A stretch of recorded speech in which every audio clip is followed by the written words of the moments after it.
Hey guys, welcome back to my page. Thank you so much for being here today. If you're new, my name is Sarah. I'm a Christian life coach and content creator.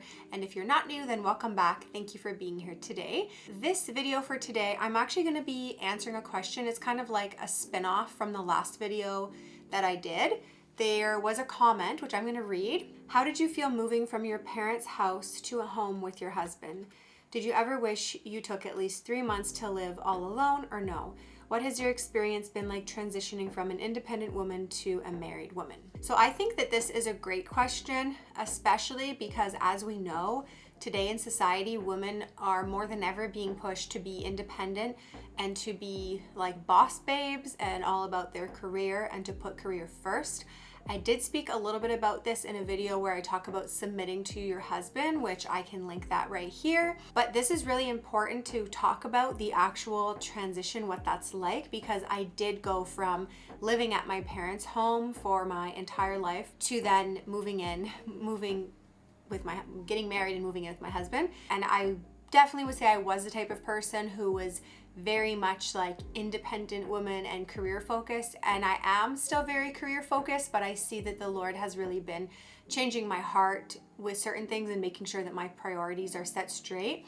And I just want to say that it's totally okay to be career focused and ministry focused and everything, but I would say that a big takeaway is that your marriage is your first ministry, and that took me a little bit to catch on to that my husband, my marriage, the home, that is my first ministry, is being a wife. And then second is the ministry I do outside of that, which is life coaching and Christian clothing line, podcasts, and videos, and some other stuff that I'm doing, but that comes secondary. Just like for my husband, his ministry is first to me, because if my husband is out there working as a youth pastor or going on mission trips to different parts of the country, and he's doing really well at that, and his ministry is very successful and he's impacting the lives of other people, but he's not there for me as a husband and he's not meeting my needs, then that is a problem. And I really believe that God calls us first to have our ministry, first to have a relationship with the Lord, and then secondly, our ministry being where our feet are planted, which is our marriage, and then children and things like that, because we don't want to be outpouring into all of these different areas of ministry and career, but we're not actually there for the people that need us the most. So that was really important for me to recognize. So to answer the question, how did it feel to move from my parents' home to then be living with my husband? To be honest, it wasn't difficult for me. I was really excited. The other thing is that I moved from one side of the country to the other, from Toronto to Vancouver. I had never even been to Vancouver before. And so it's kind of like I started my life all over again. There were so many changes, but I was ready for a change. I was waiting for a change for a long time, and this just felt like the right change. And because God was in it, I had a lot of peace. And I kind of feel like I just mentally prepared myself ahead of time that I am going to be cooking and cleaning, and I'm not saying that that's only the woman's job, because my husband helps with that as well, but I knew that that's not something I really had to do very much when I was living with my parents. So I just mentally prepared myself that I knew this is something that I was going to be doing. And of course it takes more time. Of course, I'm busier than I was before, because it's like running a household and having my husband as the first priority, and the same with me, he has me as the first priority, and at the same time working on my businesses. But then on the other hand, my husband, he works in Vancouver, and bless him, he goes to work so that I'm able to work on my businesses. Obviously I get an income from my businesses, but as any of you might have known, being an entrepreneur or being in ministry and things like this, it's like a grind and it's a hustle until things really, really take off. So for the last year, he's allowed me to be, working on my businesses and working from home. But just to try to think of what was an area of struggle possibly when we moved in together on my end, for being someone who's an independent person in that area, I would say probably making all my decisions with my husband, like financial decisions. Obviously, before, if I'm going to buy something, I don't need to tell my parents that I'm going to buy something. So making decisions, making plans together, whereas, because obviously if my friends ask me when I was living at my parents' house, do you want to come and hang out? Yeah, I can just like drop everything and I can go and hang out. Whereas my husband and I, we speak to each other. He says, hey, this person asked me to hang out. What are your plans that day, and vice versa. So it's definitely getting used to it. But I would just say don't fight it. That would probably be my biggest advice, is don't try to fight it. And you can feel like a mourning of like a loss of your independence possibly. And to be honest, I did feel that, as much as I was so happy to be married to my husband and to start this new life. Of course, there were still struggles. So I do remember feeling a sense of like a loss of my independence. Also because I drove everywhere in Toronto, and then when I moved to Vancouver, I sold my car. So now my husband and I share a car, but he primarily needs the car. So I was used to just jumping in my car and like driving wherever I wanted to. Especially when we were furnishing our home, I got everything pretty much off of Facebook Marketplace. And I know that might sound like a bad thing, or that it's not very appealing, but it really is not a bad thing. You just have to get used to it, and you have to learn to work together. And that's going to be the same as anything in marriage. When you're living together and you're trying to figure out, who's doing this job, and how are we splitting the housework, or whose responsibility is this, or it is trial and error. That's a thing, because we could have gone through, like, maybe I wouldn't have been very aware that I need to be considerate of my husband, and maybe my friends could be asking me to hang out, because I do have friends here in Vancouver. They could be asking me to hang out, and I could just not even speak to my husband and say, oh, I'm going out with this person at this time. And it could be during the time that him and I would be having dinner. So I do consider myself to be a very considerate person. I think of how my actions will affect other people. I try to, for the most part. So, but that could have easily been an issue. And then again, my husband would talk to me about it, and we would eventually figure it out. So it is trial and error for sure. But I think that would be another part of my advice, is definitely be considerate of the other person. And maybe if you're the type of person who is too considerate, overly considerate, and you're feeling like you're not getting in return, then that's really important to communicate as well, that maybe you're feeling overwhelmed, and it's good to also, I feel, share with our spouse as well. Like, just so you know, just like bear with me, because I'm used to being independent, and now I just feel like a lot of that I don't have anymore. So just bear with me as I transition during the season.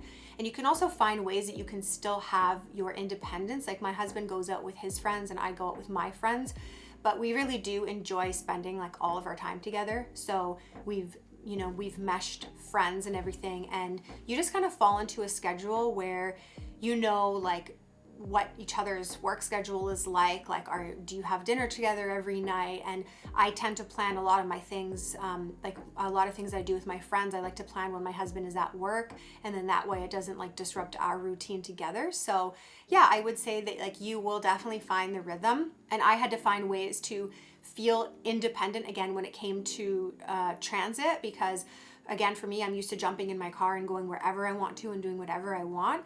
And so I had to basically find ways that, like, okay, I'm going to be taking an Uber. I've learned how to take the bus. I have a bike. I walk a lot of places. Whenever I need to, I can take the car, things like that. But we had to work out that schedule so that I could make sure I didn't feel that loss. But something I actually wanted to share with you guys, because it's just kind of coming up.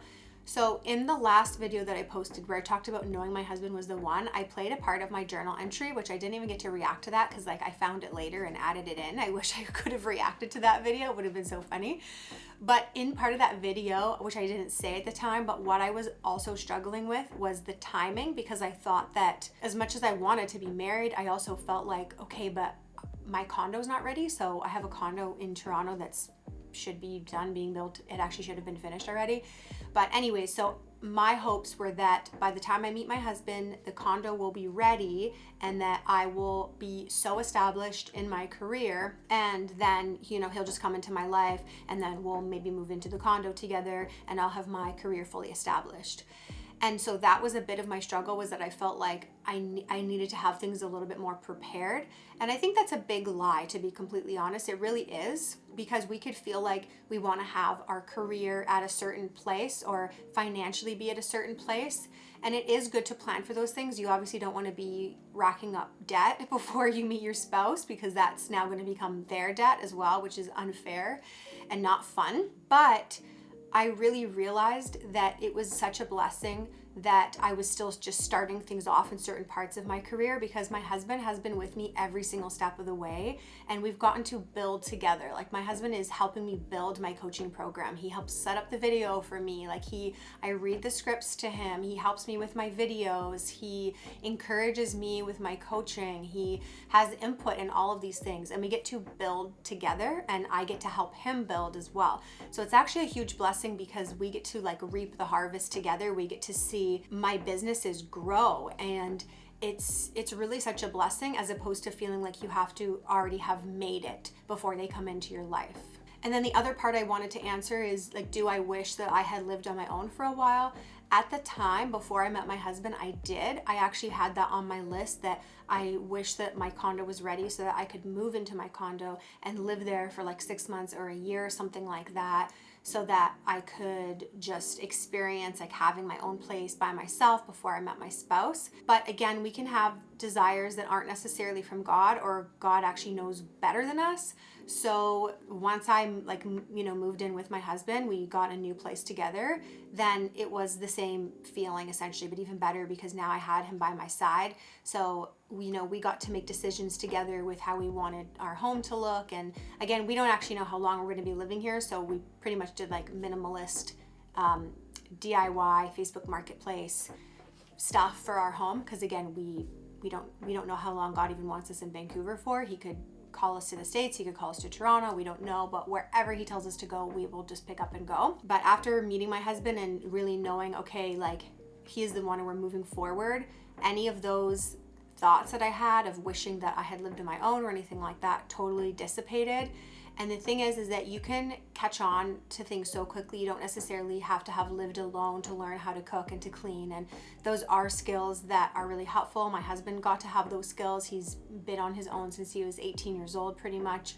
So he got to have those skills going out into the world and living on his own and everything. And though I didn't get to do that, it doesn't take very long to catch on to those things. As long as you're open and just put any type of pride aside and just humble ourselves and be open to learning and open to knowing that we don't know everything. Honestly, like, you can learn anything on YouTube. You can learn anything in a simple Google search. So I knew that, like, I could cook some basic things, but I definitely was not a cook at all. And I'm still not a cook, but I knew that, like, I could learn quite quickly just from putting the effort into it, and call my mom and FaceTime her while I'm cooking, or ask her about certain things with laundry or like stain removal and things like that. And the thing is that God will know what preparation you need for marriage. If that's what it's going to take, like if that's what you need to do before you're married, then God will show you that. But if it's just like our own desire and we're not willing to be open to meeting our husband any sooner or spouse any sooner, then I would say definitely like drop any desires that are just, don't be stubborn. Like, it's not good to be stubborn in our desires to want something that maybe God has a better plan, like just being open to God having a different plan and it looking different than you thought. And then one of the last things I wanted to say, but very important, is that I totally understand what it's like to be so career focused, and again, like I was saying, career boss and all that. That's totally where I was at. And I really felt like I had to give all those desires and mentalities to God and ask him to renew my mind in any areas that I wasn't thinking in the way that I should be. We know it says in the Bible to leave our father and mother and to cleave to our spouse. So that's extremely important to do. And actually, just to add in that as well, it's also important, I'm just going to add this in, to not bring your family so much into your relationship. So much into your relationship problems is what I would say. I don't mean into your relationship. I mean, like, you're now one with your spouse and you're cleaving to your spouse. So you don't want to be calling, your friend every 2 seconds when you have a problem, or calling your parents every 2 seconds when you have a problem.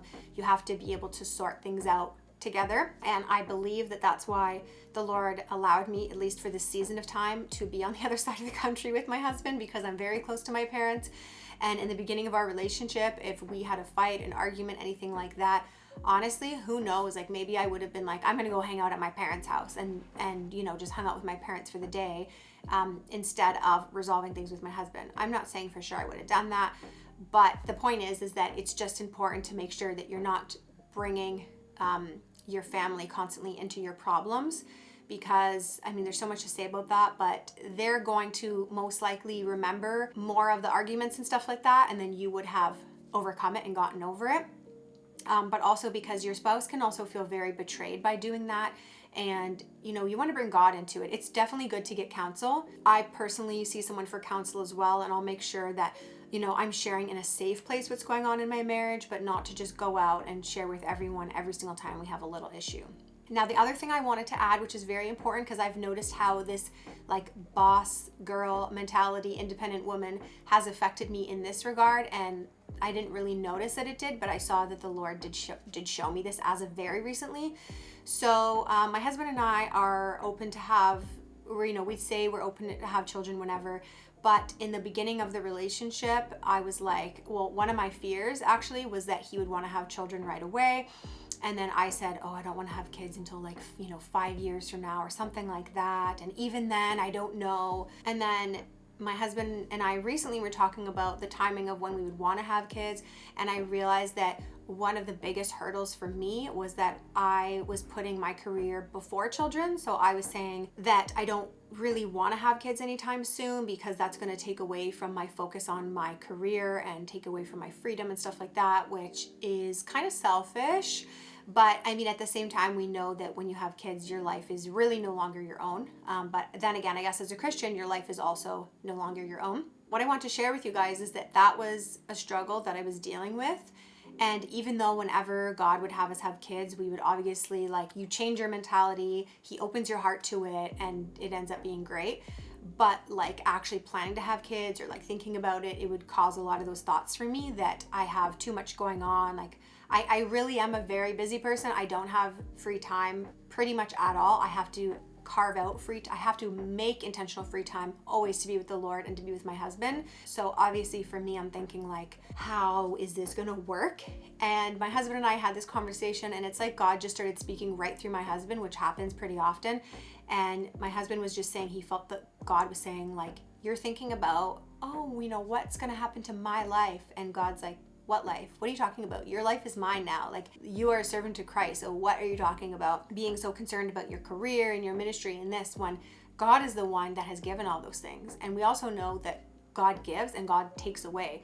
So if I were to be clinging so tightly to my career and my ministry and everything that I'm doing and my lifestyle, then God could very easily take that away from me. And so it was really important for me to realize that that mentality of being, again, like I said, independent woman, or feeling like I need to be out there working all the time, that actually really affected my mentality when it comes to children. So that was important for God to convict me of. And as of right now, those are all the areas that I struggled with being an independent woman.